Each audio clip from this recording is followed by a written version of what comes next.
ప్రభుత్వ భూములకు geo tagging అట. కబ్జాల నుంచి కాపాడేందుకు రాష్ట్ర సర్కార్ నిర్ణయం. డిజిటల్ సర్వే చేసి జియో ట్యాగ్ చేయాలని రెవెన్యూ శాఖ ప్రతిపాదన. రంగారెడ్డి, మేడ్చల్, మల్కాజ్గిరి, సంగారెడ్డి జిల్లాల్లో భారీగా ఆక్రమణలు. కోట్ల రూపాయల విలువ చేసే ల్యాండ్స్ను చెరబట్టిన అక్రమార్కులు. నకిలీ పత్రాలు, రెవెన్యూ రికార్డుల్లో మార్పులతో దర్జాగా ప్లాట్లుగా మార్చి దందా. పోరంబోకు, ఖాళీ స్థలాలు, వాగులు, చెరువులు ఏది వదల్లే. వీటిని విడిపించేందుకు ఇప్పటికే చర్యలు చేపట్టిన ప్రభుత్వం. సర్కారు భూములన్నింటినీ గుర్తించేందుకు త్వరలో డిజిటల్ సర్వే. ఇది సర్వే చేయడం అనేది మంచిదే, కాదనట్లేదు. కానీ ఇప్పుడు ఈ పోయిన భూముల సంగతి ఏంది? టెరాసిస్ అనే కంపెనీ, ఏదైతే ధరణిని నిర్వహించిన టెరాసిస్ అనే కంపెనీ, కేటీఆర్కి సంబంధించిన బినామీలు, ఈ వ్యవస్థ అంతా, ఈ అరాచక శక్తులంతా 25 లక్షల ఎకరాల ప్రభుత్వ భూమిని కబ్జా చేసిరన్నది రికార్డ్స్ చెప్తున్నాయి. 25 ఎకరాలు కాదు, 25,000 కాదు, 2 లక్షలు కాదు, 2.5 లక్షలు కాదు, 25 లక్షలు ఎకరాలు. మరి ఆ మొత్తం భూమికి జియో ట్యాగింగ్ వేయాలి. ఆ మొత్తం భూమికి జియో ట్యాగింగ్ వేయాలంటే ఈ ప్రభుత్వం వచ్చిన తర్వాత గత ప్రభుత్వంలో చేసిన కబ్జాల అరాచక శక్తులతో లాలూచీ పడ్డ భూములకు కూడా జియో ట్యాగింగ్ వేయాలి.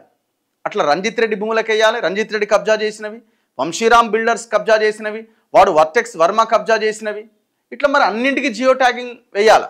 మరి ఆ ప్రయత్నం జరుగుతలేదు కదా. మీరు హైడ్రా తీసుకొచ్చారు. హైడ్రా ఏం చేస్తుంది? తెర వెనకాల ప్రభుత్వంలో ఉన్న నాయకులకు ఉపయోగపడేలా పనిచేస్తుంది. వాళ్ళ రంగనాథ్కో ఇంకొకరికో ఉపయోగపడేలా పనిచేసుకుంటున్న తప్ప ఆ భూములు రక్షించే ప్రయత్నం ఎక్కడా చేయట్లే. ఒక 1000 తిరుగుతున్నారు, ఒకటి చేస్తున్నారు. 999 వెనకాల తెర వెనక రాజకీయం నడుస్తున్నది. మరి అన్ని భూములకు జియో ట్యాగింగ్ వేయాలి కదా. మరి జియో ట్యాగింగ్ ఏ భూములకు వేస్తారు అంటే మీరు మాట్లాడుకొని ఇక మాట్లాడుకోలేని భూములు ఏవైతే ఉన్నాయో వాటికి మాత్రమే వేస్తారా? ఇంతకుముందు టెరాసిస్ అనే కంపెనీ ఇచ్చినటువంటి రిపోర్ట్ ఆధారంగా ఆ 25 లక్షల ఎకరాలకి జియో ట్యాగింగ్ వేస్తారా?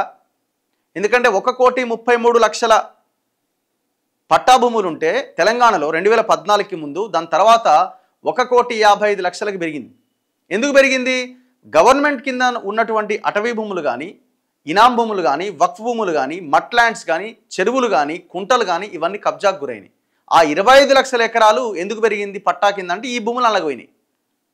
మరి వాటి అన్నింటికి జియో ట్యాగింగ్ వేయాలి కదా.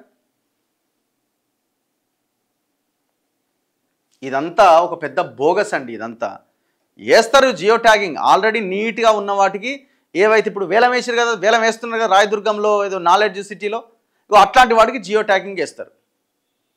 కబ్జాకు గురైన భూముల మీద జియో ట్యాగింగ్ వేయాలి. మీరు ఆ పని చేయాలా?